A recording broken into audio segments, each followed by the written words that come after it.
നമസ്കാരം, ഞാൻ വിവേക് ബാലകൃഷ്ണൻ. രാഹുൽ മാങ്കൂട്ടം പുറത്തേക്ക്. രാഹുൽ മാങ്കൂട്ടത്തിനെ പാർട്ടി പുറത്താക്കിയിരിക്കുന്നു, സസ്പെൻഡ് ചെയ്തിരിക്കുന്നു. രാഹുൽ മാങ്കൂട്ടത്തിന്റെ ജാമ്യാപേക്ഷ കോടതി തള്ളിയിരിക്കുന്നു. ഏത് നിമിഷവും രാഹുൽ മാങ്കൂട്ടത്തിനെ അറസ്റ്റ് ചെയ്യാമെന്ന് കോടതി പറഞ്ഞിരിക്കുന്നു. ഇതൊക്കെയാണ് ഇപ്പോൾ ഈ നിമിഷം നടന്നുകൊണ്ടിരിക്കുന്ന ഏറ്റവും പ്രധാനപ്പെട്ട വാർത്തകൾ. എനിക്ക് ഈ ഒരു കാര്യവുമായി ബന്ധപ്പെട്ടിട്ട് കുറച്ച് കാര്യങ്ങൾ വളരെ ആത്മാർത്ഥമായി എൻ്റെ പ്രിയപ്പെട്ട കോൺഗ്രസ് പ്രവർത്തകരോട് പറയാനുണ്ട്. കാരണം എൻ്റെ ചാനൽ നിങ്ങൾ എടുത്തു നോക്കിക്കഴിഞ്ഞാൽ കാണാം, 1 മില്യൺ വ്യൂവേഴ്സിനേക്കാൾ കൂടുതൽ വന്നിട്ടുള്ള രാഹുൽ മാങ്കൂട്ടത്തിനെ ഞാൻ സപ്പോർട്ട് ചെയ്ത വീഡിയോകൾ എന്റെ ചാനലിൽ ഇവിടെ കിടക്കുന്നുണ്ട്. അതിനു മുമ്പ് ഈ രാഹുൽ മാങ്കൂട്ടം എന്ന് പറയുന്ന യൂത്ത് കോൺഗ്രസ് അധ്യക്ഷനെ ശക്തമായി വിമർശിച്ചതിന്റെ പേരിൽ യൂത്ത് കോൺഗ്രസിന്റെ വാട്സപ്പ് ഗ്രൂപ്പിൽ നിന്ന് എന്നെ പുറത്താക്കിയ കോൺഗ്രസിന്റെ മാന്യന്മാരായിട്ടുള്ള പ്രവർത്തകരോട് എനിക്കൊരു ചോദ്യം ചോദിക്കാനുണ്ട് ഈ അവസരത്തിൽ. അത് ഇനി ഈ ഒരു അവസരം ഇനി വീണ് കിട്ടില്ല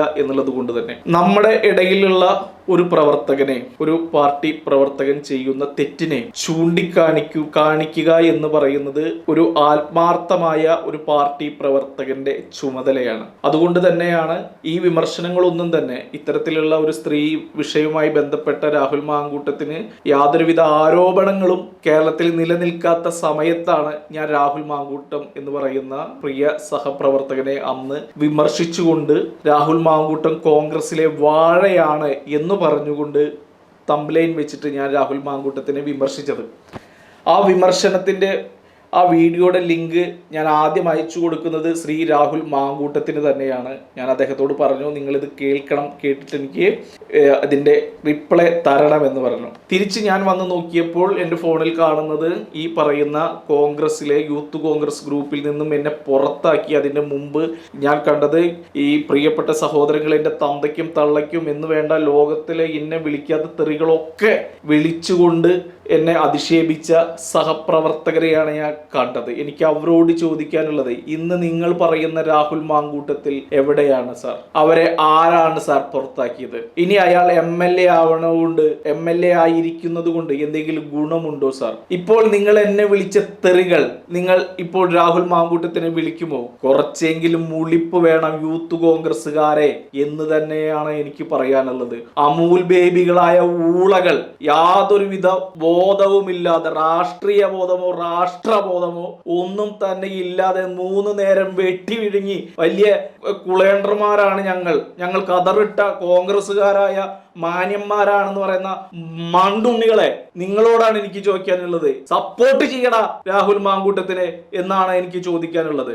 എന്തെങ്കിലും ഒരു സഹപ്രവർത്തകൻ അയാളായി മറ്റൊരു സഹപ്രവർത്തകനെ തെറ്റ് മനസ്സിലാക്കി അയാളെ വിമർശിക്കുമ്പോൾ അയാളിൽ ശരിയുണ്ടെന്നും ഇയാൾ പറയുന്നതിൽ എന്തെങ്കിലും കാര്യമുണ്ടാവുമെന്നും ചിന്തിച്ച് സപ്പോർട്ട് ചെയ്യാത്ത മരമാക്രികളോടാണ് എൻ്റെ ഈ ചോദ്യങ്ങളും ഞാൻ ഈ പറയുന്നതും. ഇനി ഞാൻ പ്രിയ സഹോദരൻ രാഹുൽ മാങ്കൂട്ടത്തിനെ കോടതി കൈയൊഴിഞ്ഞ കാര്യത്തിലേക്കാണ് വരുന്നത്. രാഹുൽ മാങ്കൂട്ടം എന്താണ് തെറ്റ് ചെയ്തത്? അല്ലെങ്കിൽ ഒരു സ്ത്രീയുടെ പരാതിയിൽ മേലിൽ രാഹുൽ മാങ്കൂട്ടം ഇപ്പൊ ശിക്ഷിക്കപ്പെടാൻ പോകുന്നു. കേരളം ഒക്കെ തന്നെ രാഹുൽ മാങ്കൂട്ടം എന്ന് പറയുന്ന വ്യക്തിയെ ഒറ്റപ്പെടുത്തിക്കൊണ്ടിരിക്കുകയാണ്. ഇതിൽ എവിടെയെങ്കിലും ഒരു സത്യമുണ്ടോ എന്ന് തെളിയേണ്ടത് വളരെ അത്യന്താപേക്ഷിതമാണ്. അതിന് കാലം തെളിയിക്കട്ടെ, അയാൾ കുറ്റക്കാരനാണോ അല്ലയോ എന്നൊക്കെ. കാരണം ഈ ഒരു വിധി പറയാൻ വേണ്ടി കോടതി എടുത്ത ഒരു സമയമുണ്ട്. ആ സമയം എന്ന് പറയുന്നത് വളരെ വലുതാണ്. ആ ഒരൊറ്റ കേസുമായി ബന്ധപ്പെട്ട് കോടതി വളരെ കൺഫ്യൂസ്ഡ് ആയി എന്നാണ് നമ്മൾ മനസ്സിലാക്കുന്നത്. അപ്പോഴാണ് അതിനെ സമാനമായി തന്നെ വേറൊരു കേസ് രാഹുൽ മാങ്കൂട്ടത്തിന്റെ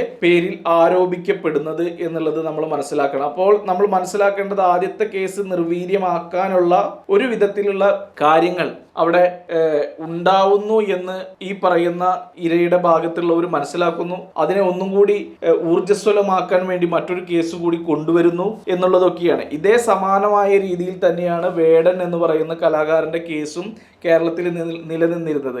എന്നിട്ട് വേടൻ ഒളിവിൽ പോയി കേക്ക് മുറിക്കുന്ന കാര്യമാണ് നമ്മൾ കണ്ടത് എന്ന് മറക്കരുത്.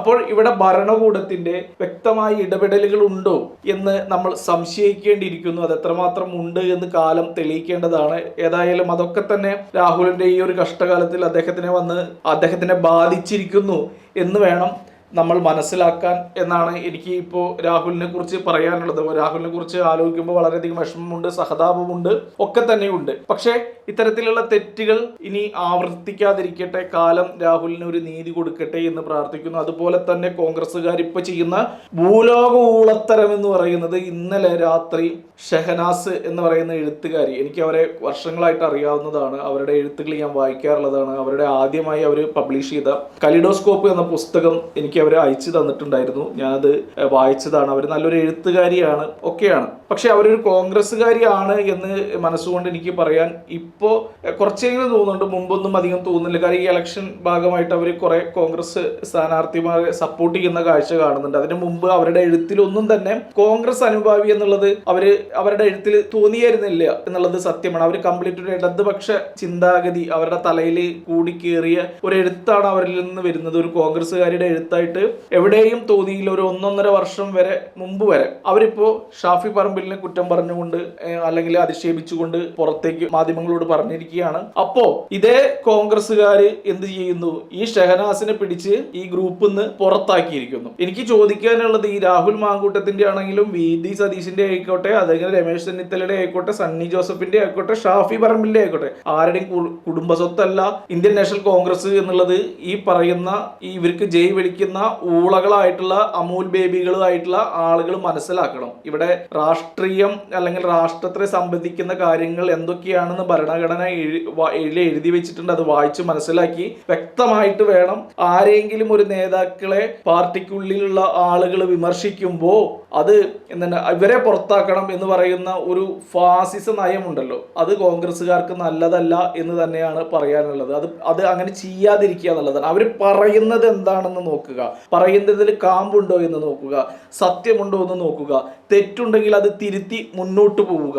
അതിനൊക്കെയാണ് ഇത്തരത്തിലുള്ള എഴുത്തുകാരികളായാലും എന്നെ പോലെയുള്ള ഒരുപാട് സമയം ജീവിതത്തിലെ ഈ ഇത്രയും പാർട്ടിക്ക് വേണ്ടി പ്രവർത്തിക്കുകയും അല്ലെങ്കിൽ പാർട്ടിയെ നിരീക്ഷിച്ചു കൊണ്ടിരിക്കുകയും പാർട്ടിയെ എങ്ങനെയൊക്കെ നല്ല രീതിയിലേക്ക് നല്ല സംഭവങ്ങൾ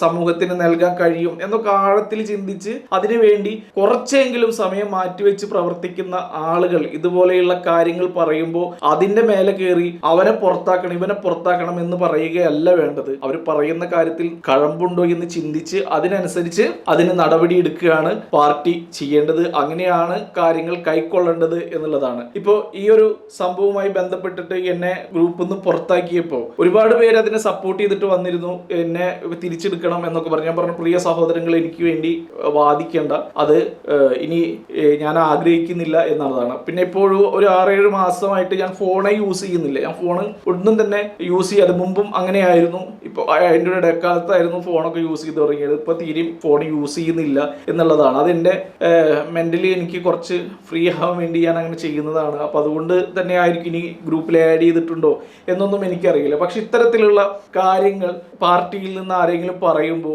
അവരെ ഒറ്റപ്പെടുത്തുകയല്ല വേണ്ടത്, അവരെ ചേർത്ത് നിർത്തി അവർ പറയുന്നത് എന്താണെന്ന് നോക്കി അതിൽ സത്യസന്ധമായ കാര്യങ്ങൾ ഉണ്ടോ എന്നുള്ളത് വളരെ വ്യക്തമായി ഇഴതീർത്ത് പരിശോധിച്ച് മനസ്സിലാക്കി അതിന് വേണ്ട നടപടികൾ എടുക്കുകയാണ് വേണ്ടത്. അപ്പോൾ മാത്രമേ പാർട്ടി വളരുകയുള്ളൂ. അല്ലാതെ ഒരാളുണ്ട്, ഒരു കക്ഷി രാഷ്ട്രീയമുണ്ട്, അയാൾക്ക് കൊടി പിടിക്കുന്നതുണ്ട്, അയാൾ പോയ പാർട്ടിയും പോയി എല്ലാം പോയി എന്ന് പറഞ്ഞിട്ട് കുടുംബത്ത് കുത്തിരിക്കലല്ല പാർട്ടി പ്രവർത്തകരുടെ ജോലി എന്നും അങ്ങനെയുള്ളവരല്ല കോൺഗ്രസ്സുകാരെന്നും കോൺഗ്രസ്സുകാർ ഒരിക്കൽ കൂടി മനസ്സിലാക്കണം. ഏതായാലും രാഹുൽ മാങ്കൂട്ടത്തിന്റെ ഈ ഒരു വിധി തീർച്ചയായിട്ടും കോൺഗ്രസിന് ചെറിയ തോതിലും ഒന്നുമല്ല നഷ്ടം വരുത്തിയിരിക്കുന്നത് എന്നുള്ളത് സത്യമാണ്. ആ നഷ്ടമൊക്കെ കോൺഗ്രസ് എന്ന പാർട്ടിക്ക് നികത്താവുന്ന ഇതേ ഉള്ളൂ എന്ന് തന്നെയാണ് പറയാനുള്ളത്. ഒപ്പം തന്നെ അടിസ്ഥാനപരമായി ബേസിക്കായി ഏതൊരു വ്യക്തിയെയും ഒരു സ്ഥാനാർത്ഥിയായി നിർദ്ദേശിക്കുമ്പോൾ ഇത്തരം കാര്യങ്ങൾ, അതായത് അടിസ്ഥാനപരമായിട്ടുള്ള കാര്യങ്ങൾ ഒക്കെ അയാൾക്ക് ഉണ്ടോ, അയാൾ എങ്ങനെയാണ് വളർന്നു വന്നത്, അയാൾ പാർട്ടിയിലുള്ള എക്സ്പീരിയൻസ് എന്തൊക്കെയാണ് എന്നുള്ള കാര്യങ്ങളൊക്കെ പരിശോധിച്ച് സ്ഥാനാർത്ഥിത്വം നൽകുമ്പോഴാണ് ആ സ്ഥാനം എന്താണ് എന്നുള്ളതിന്റെ മൂല്യം ആ വ്യക്തിക്ക് മനസ്സിലാവുകയുള്ളൂ. അങ്ങനെ മനസ്സിലാക്കുന്നവരാരും തന്നെ ഒരു ഇത്തരത്തിലുള്ള പരിപാടിയിലേക്ക് കാല് മാറി പോവുകയില്ല, അല്ലെങ്കിൽ ഇത്തരം കാര്യങ്ങൾ ചെയ്യുകയില്ല എന്നുള്ളതാണ് മനസ്സിലാക്കേണ്ടത്. അപ്പോൾ ആഴത്തിലുള്ള പാർട്ടിയുടെ അറിവ്, ആ പാർട്ടിയോടുള്ള ബഹുമാനം, പാർട്ടിയെ അത്രമാത്രം സ്നേഹിക്കുന്ന അവർക്ക് ഇത്തരം സ്ഥാനങ്ങൾ കൊടുക്കാൻ കോൺഗ്രസ് എന്ന പാർട്ടിക്ക് കഴിയട്ടെ എന്നുള്ളതോടൊപ്പം തന്നെ കോൺഗ്രസ് എന്ന പാർട്ടി ഈ പറയുന്ന നമ്മുടെ രാഹുൽ മാങ്കൂട്ടത്തിനെതിരെ എടുത്ത നടപടി എന്ന് പറയുന്നത് മാതൃകാപരമാണ്. ഇന്ത്യയിൽ ഒരു പാർട്ടിയും തന്നെ എടുക്കാത്ത അത്ര ബഹുമാനം അർഹിക്കുന്ന രീതിയിലാണ് ഇവർ നടപടി എടുത്തിട്ടുള്ളത് എന്നുള്ളതും നമ്മൾ മറക്കരുത്. ആദ്യം സസ്പെൻഡ് ചെയ്തു, പിന്നെ ഡിസ്മിസ് ചെയ്തു, അധ്യക്ഷ സ്ഥാനം ഒഴിപ്പിച്ചു. ഇതൊക്കെ തന്നെ അതിഭീകരമായ ശിക്ഷകളാണ് ഒരു പാർട്ടി പ്രവർത്തകനെ സംബന്ധിച്ചിടത്തോളം. അതെല്ലാം തന്നെ കോൺഗ്രസ് പാർട്ടി കൈക്കൊണ്ടിരിക്കുന്നു എന്നുള്ളതാണ് നമുക്കിതിൽ അഭിമാനിക്കാനുള്ള ഒരു കാര്യം. ഏതായാലും ഇനി രാഹുൽ കുറ്റക്കാരനാണോ അല്ലയോ എന്നുള്ളതൊക്കെ ഇനിയും തെളിയിക്കേണ്ടതുണ്ട്. അതിന് കാലം തെളിയിക്കട്ടെ എന്ന് മാത്രം പറഞ്ഞുകൊണ്ട് നിർത്തുന്നു. നല്ലത് മാത്രം ഇന്ത്യൻ നാഷണൽ കോൺഗ്രസിൽ സംഭവിക്കട്ടെ എന്ന് ആശംസിക്കുന്നു. നന്ദി, നമസ്കാരം.